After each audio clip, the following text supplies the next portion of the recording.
अस्सलाम वालेकुम। मेरा नाम डॉक्टर राशिद क़य्यूम है। आज की वीडियो में हम कैंसर के हवाले से बात करेंगे। कैंसर की वजूहात क्या हैं, इससे बचने का तरीक़ाकार क्या है, पाकिस्तान में इसका इलाज कहाँ मुमकिन है और वो गलतफ़हमियाँ जो कि कैंसर के हवाले से पाई जाती हैं, इन हवाले से हम बात करेंगे। कैंसर जो है ये ग्रुप है बीमारियों का जिसमें कोई एबनॉर्मल सेल जो है वो बहुत तेज़ी से ग्रो करने लग जाता है। फॉर एग्ज़ाम्पल उसने 2 से 4 में होना था, वो 2 की बजाय 8 में डिवाइड होने लग जाता है। और इस तरीके से हमारे सेल हमारे जिस्म के अंदर सेल्स बहुत एबनॉर्मली ग्रो करने लग जाते हैं। ये जिस्म के किसी भी हिस्से को मुतासिर कर सकता है और इसकी मुख्तलिफ़ अलामात होती हैं। इसकी मुख्तलिफ़ अलामात उसके टाइप कि किस टाइप का कैंसर है और किस स्टेज का कैंसर है, इस चीज़ के ऊपर डिपेंड करता है। दुनिया में और पाकिस्तान में सबसे ज़्यादा जो डेथ हो रही हैं वो कैंसर की वजह से हो रही हैं। वर्ल्ड हेल्थ ऑर्गेनाइजेशन जो पूरी दुनिया में मुख्तलिफ़ बीमारियों को मॉनिटर करता है, वो क्या कहता है इस बारे में? वर्ल्ड हेल्थ ऑर्गेनाइजेशन जो पूरी दुनिया में ये कहता है कि 2018 में पाकिस्तान में टोटल कैंसर केसेस जो थे वो 1,73,937 थे और जो टोटल कैंसर डेथ्स हो चुकी थी वो थी 1,18,442। अब यही फिगर जब 2020 में आई है तो ये केसेस 1,73,000 से 1,78,000 हो चुके थे और डेथ की रेशो भी इसी तरतीब से इंक्रीज़ हो चुकी थी। अब इसमें जो सबसे ज़्यादा पाकिस्तानियों में कॉमन जो कैंसर हैं होते हैं वो कौन से हैं? ब्रेस्ट कैंसर बहुत ज़्यादा कॉमन है, lip and oral cavity cancer मतलब mouth cancer, lung cancer, esophagus cancer and colorectum cancer. ये वो कैंसर हैं जो कि पाकिस्तानियों में बहुत ज़्यादा होते हैं। अब हम बात करते हैं कि कैंसर होता क्यों है। इसकी वजह ये है कि जेनेटिक म्यूटेशन हो जाती है, जीन्स में मसला हो जाता है। जब जीन्स में मसला हो जाता है तो ये दो वजूहात की वजह से फिर होता है, या इनहेरिटेड होगा या एक्वायर्ड होगा। इनहेरिटेड मतलब जो माँ बाप से आएगा, एक्वायर्ड जो कि इन्वायरमेंटल फैक्टर्स जिनकी वजह से हम जिनका जिक्र करेंगे कि कुछ ऐसे फैक्टर्स होते हैं जो कैंसर काज करते हैं। ये फिर हम लेबॉर्ट्री में इनकी टेस्टिंग वगैरह करते हैं इनहेरिटेड केसेस के लिए, कि मतलब किसी फैमिली में कोई एक कैंसर ट्रेंड कर रहा है तो उसकी जेनेटिक टेस्टिंग करते हैं, उससे हमें पता चलता है कि इस फैमिली में ये कैंसर ट्रेंड कर रहा है।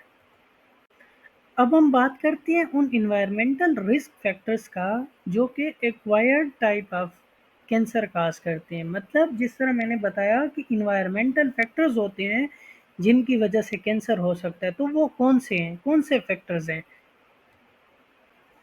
सबसे पहले पहले है स्मोकिंग।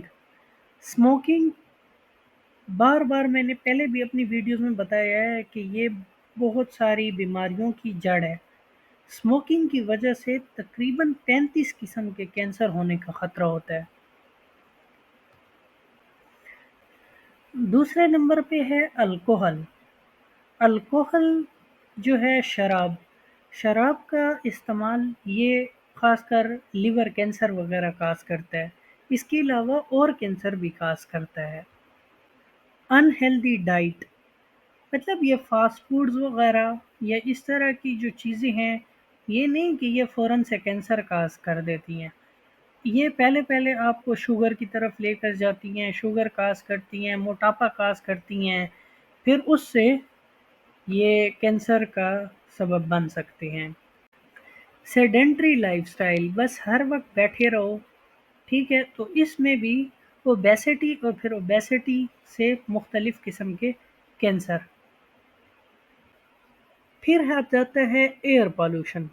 एयर पॉल्यूशन भी लंग कैंसर काज़ करने में एक बहुत बड़ा रिस्क फैक्टर है। इसके अलावा रेडिएशन बहुत इम्पोर्टेंट है।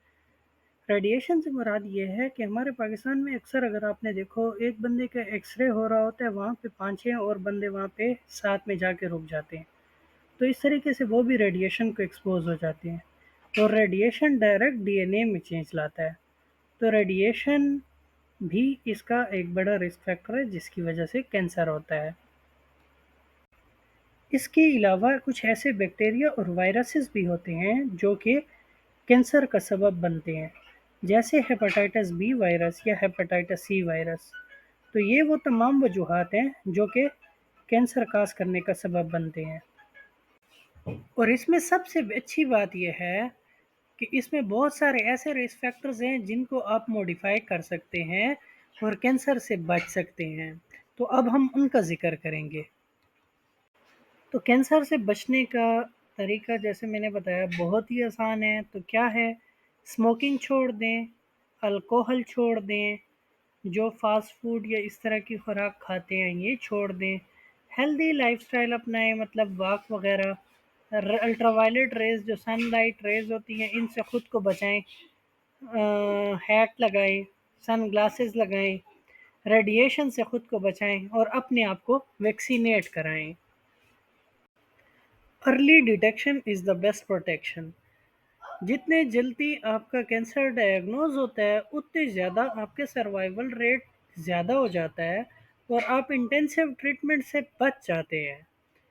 मतलब क्या है, एक बंदा जो स्टेज 1 में डायग्नोज होता है तो वो अगर एक लंग कैंसर है उसके साथ वो स्टेज 1 में डायग्नोज हुआ है तो वो फॉर एग्जांपल 10 इयर्स तक सर्वाइव करता है।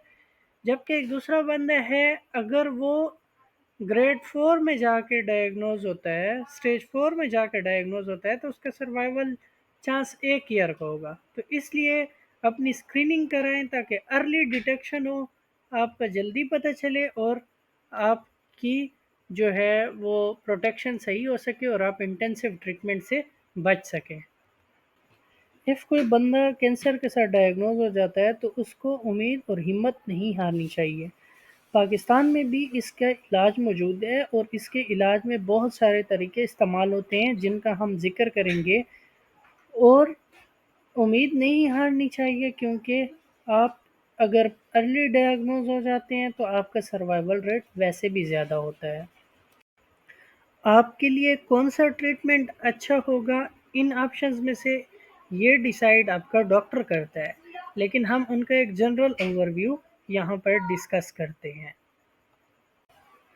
एक होती है सर्जरी। सर्जरी में हम क्या करते हैं, कैंसर ज़दा जो टिश्यू होता है उसको रिमूव कर देते हैं, साथ में थोड़ा बहुत हेल्दी टिश्यू को भी रिमूव कर देते हैं ताकि कैंसर स्प्रेड ना करे। एक होती है सर्जरी। सर्जरी में हम क्या करते हैं, कैंसर। फिर आ जाती है कीमोथेरापी। कीमोथेरापी में हम क्या करते हैं, ऐसे मेडिसिन देते हैं या ऐसे ड्रग्स देते हैं जो कि या कैंसर सेल्स को मार देते हैं या उनकी ग्रोथ को रोक देते हैं। और ये कीमोथेरापी के जो ड्रग्स हैं ये हम टैबलेट फॉर्म में भी देते हैं, इंजेक्शन फॉर्म में भी देते हैं। फिर इसके अपने साइड इफ़ेक्ट वगैरह होते हैं, लेकिन कीमोथेरापी असल में इस चीज़ को कहती है। और ये कैंसर के सेल्स को मारने या उनकी ग्रोथ को रोकने के लिए इस्तेमाल होते हैं। फिर एक आ जाती है रेडियोथेरापी। रेडियोथेरापी में हम हाई एनर्जी रेज जो है ना वो इस्तेमाल करते हैं और उसके ज़रिए कैंसर सेल्स को डिस्ट्रॉय करते हैं, मतलब मारते हैं। और ये इंटरनल भी होती है, एक्सटर्नल भी होती है रेडियोथेरापी।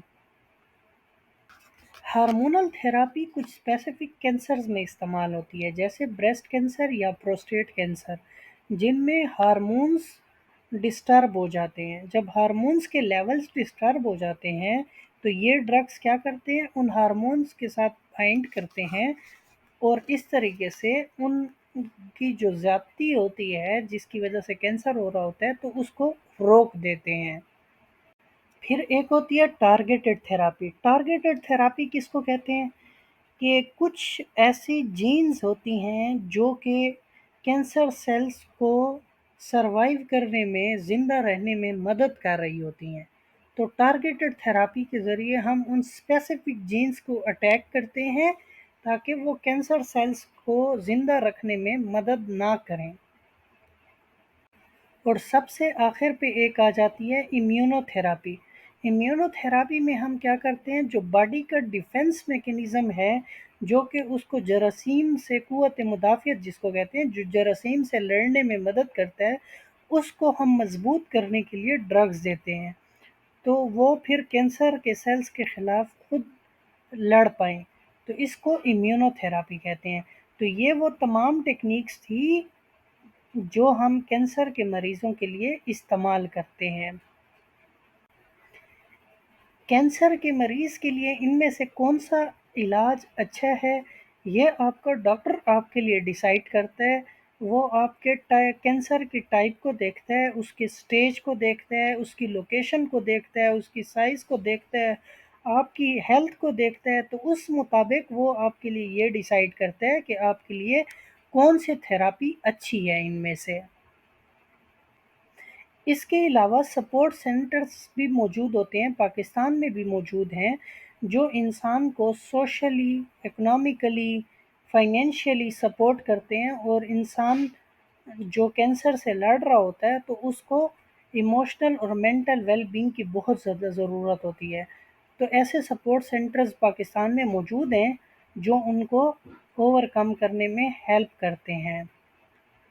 अब हम बात करते हैं कि पाकिस्तान में इसका इलाज कहाँ पर मुमकिन है। सबसे पहले है कैंसर केयर हॉस्पिटल। यह नॉन प्रॉफिट हॉस्पिटल है जो कि बिल्कुल मुफ्त कैंसर के मरीज़ों का इलाज करता है। इसमें कीमोथेरापी, रेडियोथेरापी, सर्जरी, हर किस्म का इलाज मौजूद है, और ये हॉस्पिटल लाहौर में वाक़ है। इसके अलावा जो और हॉस्पिटल है वो है शौकत खानम कैंसर हॉस्पिटल, जो कि इमरान खान ने बनाया है और ये बहुत मशहूर है। ये भी गरीबों को मुफ्त इलाज कैंसर का मुहैया करता है, लेकिन उसके लिए एक स्पेसिफिक प्रोसीजर है, उसको फॉलो करना पड़ता है। इसके अलावा यहाँ पे रिसर्च और एजुकेशनल सर्विसेज भी प्रोवाइड की जाती हैं। बैतुल सुकून कैंसर हॉस्पिटल है जो कि कराची में मौजूद है। ये भी चैरिटेबल हॉस्पिटल है जो फ्री मेडिकल और सर्जिकल ट्रीटमेंट जो है ना कैंसर के मरीजों को प्रोवाइड करता है। इसके अलावा यहाँ पे कीमोथेरापी, रेडियोथेरापी, डायग्नोस्टिक सर्विसेज भी अवेलेबल हैं। किरण हॉस्पिटल है। किरण हॉस्पिटल ये पब्लिक सेक्टर हॉस्पिटल है। यहाँ पे भी रेडियोथेरापी, कीमोथेरापी, सर्जिकल, डायग्नोस्टिक और ये सारी सर्विसेज अवेलेबल है, और ये भी बिल्कुल फ्री ऑफ कॉस्ट कैंसर के मरीज़ों का इलाज करते हैं। इसके अलावा ये एक और हॉस्पिटल है पिंक रिबन। ये हॉस्पिटल नॉन गवर्नमेंट ऑर्गेनाइजेशन है जो कि स्पेसिफिक ब्रेस्ट कैंसर के हवाले से अवेयरनेस पैदा करने के लिए बनाया गया है, और यहाँ पे ब्रेस्ट कैंसर के मरीज़ों को सपोर्ट किया जाता है। यहाँ पे स्क्रीनिंग सर्विसेज, डायग्नोस्टिक सर्विसेज वगैरह भी अवेलेबल है। ये भी एक टॉप क्लास हॉस्पिटल है कैंसर के मरीज़ों के लिए। तो ये थे वो तमाम हॉस्पिटल पाकिस्तान में जो बहुत मशहूर है और जहाँ पे आप ये वाली सर्विसेज हासिल कर सकते हैं। अब हम आ जाते हैं कुछ मिथ्स एंड फैक्ट्स के बारे में कि कैंसर के हवाले से पाई जाने वाली गलतफहमियां और उनकी असल में हकीकत क्या है। लोगों में ये गलतफहमी पाई जाती है कि जिसको कैंसर डायग्नोज हो गया तो उसकी मौत लाजिम है। ऐसा हरगिज़ नहीं है। जिस तरह मैंने पहले बताया है, अगर कैंसर अर्ली स्टेजेस में डिटेक्ट हो जाता है तो आपका सर्वाइवल रेट ज़्यादा हो जाता है। तो ये चीज़ गलत है कि कैंसर का हर मरीज़ मरेगा। नहीं, ऐसा नहीं है। इस कैंसर कंटेजियस मतलब क्या? लोगों में ये गलतफहमी पाई जाती है कि कैंसर एक मरीज़ से दूसरे मरीज़ को लगता है। ऐसा बिल्कुल नहीं है। कैंसर एक मरीज़ से दूसरे मरीज़ को नहीं लगता। हाँ, किसी एक मरीज़ का अगर फॉर एग्ज़ाम्पल किडनी में कैंसर है और उसने वो किसी और बंदे को किडनी अपना डोनेट किया है, तो हाँ, उसको कैंसर हो सकता है, लेकिन डायरेक्ट कैंसर नहीं हो सकता। पेरेंट्स से हो सकता है, वरना डायरेक्ट नहीं हो सकता। ये मिसकंसेप्शन है। आजकल सोशल मीडिया पर बहुत देखा जा रहा है कि स्मार्टफ़ोन कैंसर काज़ करते हैं। ऐसा बिल्कुल नहीं है। ये जो स्मार्टफ़ोन्स होते हैं इनसे रेडियो फ्रिक्वेंसी वेव्स निकलती हैं, اور یہ radio frequency waves non ionizing radiation ہوتی ہیں، یہ کینسر کاز نہیں کرتے، تو یہ بھی غلط ہے۔ کچھ لوگ کہتے ہیں بایوپسی نہیں کرانی چاہیے کیونکہ اس سے کینسر پھیل جاتا ہے، یہ بھی غلط ہے۔ بایوپسی کہتے ہیں جب ہم کسی بندے کا ٹیومر سسپیکٹ کر رہے ہوتے ہیں کینسر، تو وہاں سے ہم ایک چھوٹا سا ٹیشو لے لیتے ہیں، اس کو پھر مائکروسکوپ اور لیبارٹری میں چیک کیا جاتا ہے کہ کہیں اس میں کینسر سیلز ہیں یا نہیں ہیں، اور اس کے ارد گرد تھوڑا سا ہیلدی ٹیشو کو بھی ریموو کیا جاتا ہے تاکہ وہ کینسر پھیلے نہیں۔ تو بایوپسیز کی وجہ سے کینسر نہیں ہوتا، نہ پھیلتا ہے، یہ غلط ہے۔ Does sugar cause cancer? بالکل نہیں، نو۔ کینسر جو ہے یہ شوگر زیادہ کھانے کی وجہ سے نہیں ہوتا۔ ہاں، شوگر زیادہ کھانے کی وجہ سے موٹاپا اور ڈائبٹیز ہوتی ہیں جو کہ پھر کینسر کاز کر سکتی ہیں، لیکن ڈائریکٹ شوگر کھانے سے کینسر نہیں ہوتا، یہ بھی مسکنسیپشن ہے۔ یہ تھی ہماری آج کی ٹوٹل ڈسکشن۔ کینسر کس کو کہتے ہیں، اس کی وجوہات کیا ہیں، اس سے بچا کیسے جا سکتا ہے، اس کا پاکستان میں علاج کہاں ممکن ہے، اس کے حوالے سے پائی جانے والی غلط فہمیاں اور ان کی اصل حقیقت۔ امید ہے آپ کو ویڈیو پسند آئی ہوگی۔ آج کے لیے اتنا ہی۔ تھینک یو سو مچ۔ اللہ حافظ۔